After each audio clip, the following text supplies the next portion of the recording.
Hi everyone. The story I'm telling right now is about dreams and determination.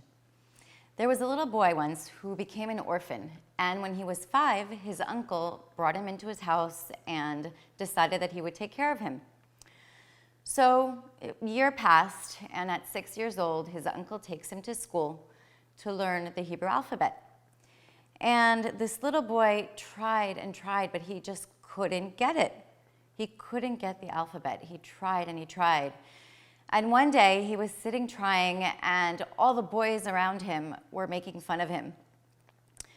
And the teacher came in and he heard the boys making fun of him, and he said to them, it's not nice what you're doing. This little boy is an orphan, and it's not nice to laugh at him like that. Please just leave him alone. So the boys left him alone, and he kept on trying, but in the end he decided that he wouldn't be able to do it. So he decided that he was going to drop out and he wasn't going to study anymore. He stopped going to school, and he met a man who was a tinsmith. And this man was a great Kabbalist. And he said to him, you know what? I will teach you everything I know. Come work for me, and we'll see how it goes. So he went to work for the tinsmith, and he became very good at what he did. And he realized that he was learning slowly. So he learned a lot from the man who had taught him, the tinsmith who had taken him in. And one day, he said, you know what? I think I can do this on my own. And the man who had taken him in said to him, you know what? You are ready. You're ready to do this on your own. You've learned a lot from me. Go open your own store, and you'll be fine. So the man gives him his blessings. The little boy goes. He's not little anymore, obviously. He goes and he opens the store. And he's becoming very successful. But still, he didn't learn enough. He only knew the alphabet. He didn't know how to read yet. No matter how he tried, he couldn't remember anything. Any lesson, it just wouldn't stick. So the years went by. He lived in a place that was very nice, and he made enough money to survive, actually to be able to help other people. He helped the poor people around him, and he became very well known. There was only one thing. He really felt bad that he still wasn't smart, he still wasn't learned, he still was ignorant in being able to read books and study and really become spiritual. So when he reached the age of being able to marry, he married a little girl, from a nearby village. And they moved to the village where this girl lived, and he opened a new business, and he became very successful, even to a place where he could get another business, and he was very, very wealthy. One day, they heard that there was a famous scholar in the village, and he became his friend. And the man said to the scholar, he said, I have a secret dream. I really want to become a scholar like you. I really want to be able to study. I want to be able to learn and remember things. And so the scholar says, so why don't you study? If you study every day, you'll become knowledgeable. But he said to the scholar, I tried. I tried that when I was in school. I tried it when I was younger. And no matter how hard I studied, it just wouldn't happen. And the scholar says to him, well, then why don't you give charity to other boys, other men who are studying, and you can donate money for them to be able to study all day. And that way, you're getting some of their studies, and you're helping them as well. And he thought that that was a great idea. So from that time on, he decided that he was going to give charity to these scholars to help them make a living while they studied, and he would get some of that energy. But he still had that dream. He still had that burning inside of him. Now, because the town where he lived was very far away from any big city, visitors hardly ever came to that town. And if anybody did come, the people of the town used to literally take lotteries and fight over where this visitor was going to stay. And one day, he got lucky, and the visitor of the town was supposed to stay at his house, him and his wife. The guest was a really very unusual person. He was a very big scholar, but he had a terrible, terrible skin disease. You could see he had, like bumps and everything all over his skin. But they didn't get upset. It didn't disgust them. And they really were very, very nice to him. They brought him in. They gave him baths. They put special cream on his skin.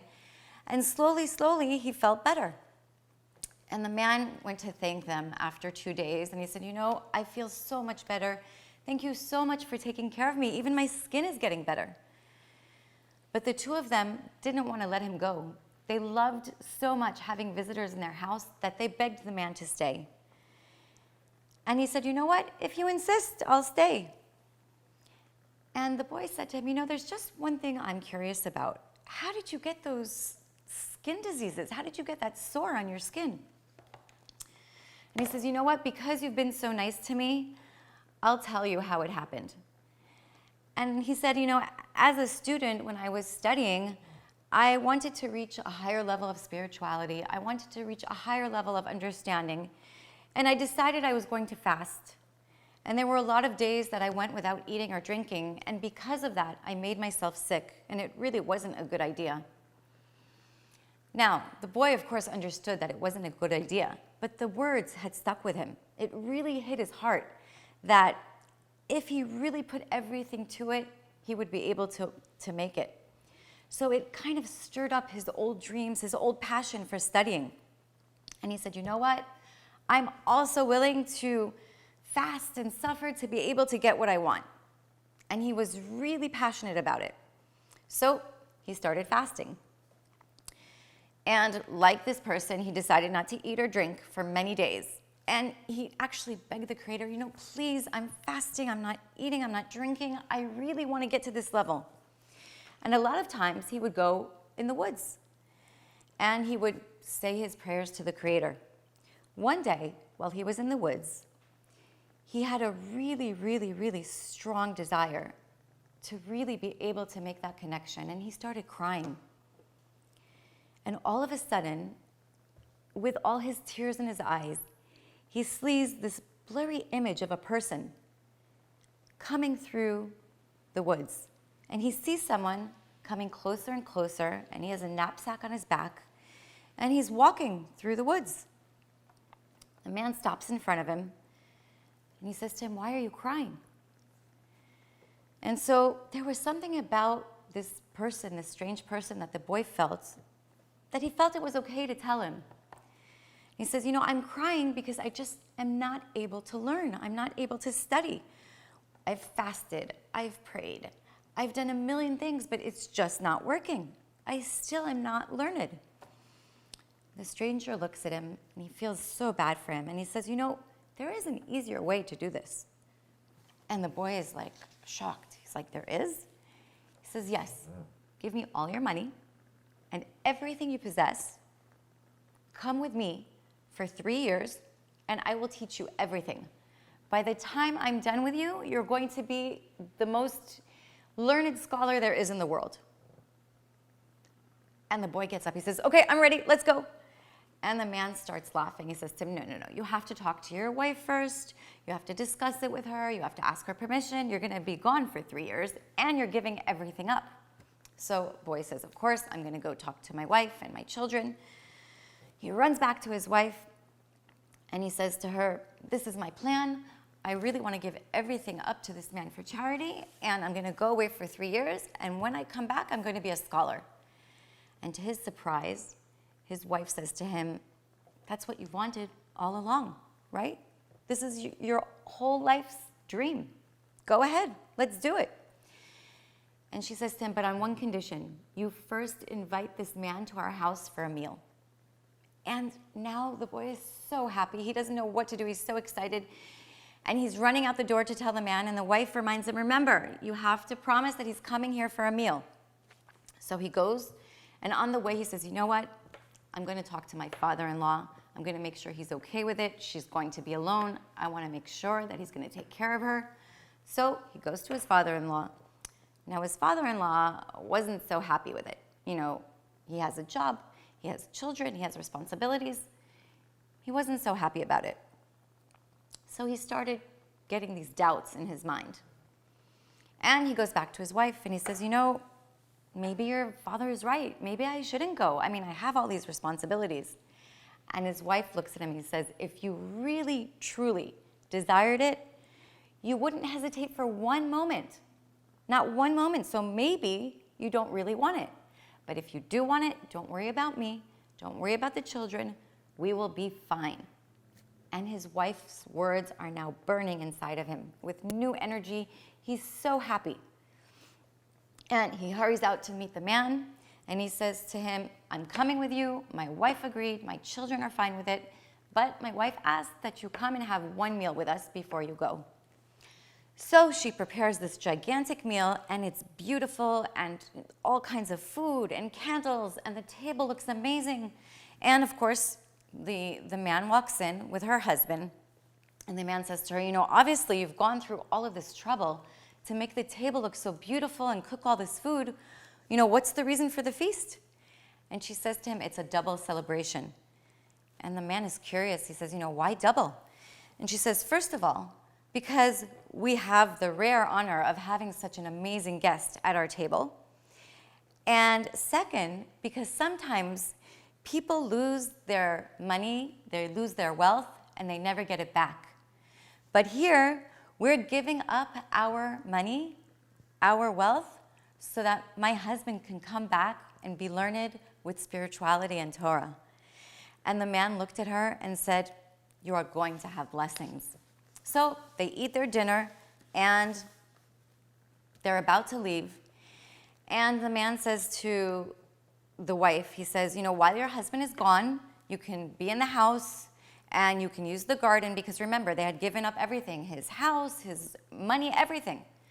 And he says, you can use the garden for the vegetables, you can use the house, and he gave her a big sack of flour and a big sack of potatoes, and he made sure that she would be taken care of for a while. The next morning, the boy gets up, and he says an emotional goodbye to his family. He's not going to see them for 3 years, and he goes. For 3 years, he accompanied this man, this holy man, on his travels. And during this time, he went into studying, and he became amazing. He became such a learned scholar, and he even became a righteous man. After 3 years, he returned to his wife and his children, but of course, he was a different man. He was learned, he was righteous, and so he didn't want anyone to know, so they had to move to another village. Years passed, and he and his wife became old. And when the time came, they passed away, and their souls went up to heaven. And he had a seat among the righteous, and she had a seat among the righteous women. And every time, their souls went higher and higher. And who was the holy wanderer? Who was the man that gave him this opportunity? It was the Baal Shem Tov. The Baal Shem Tov was one of the highest righteous people that lived.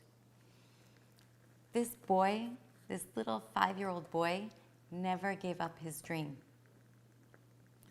Never give up your dream. No matter what comes in the way, always keep your dream in front of you.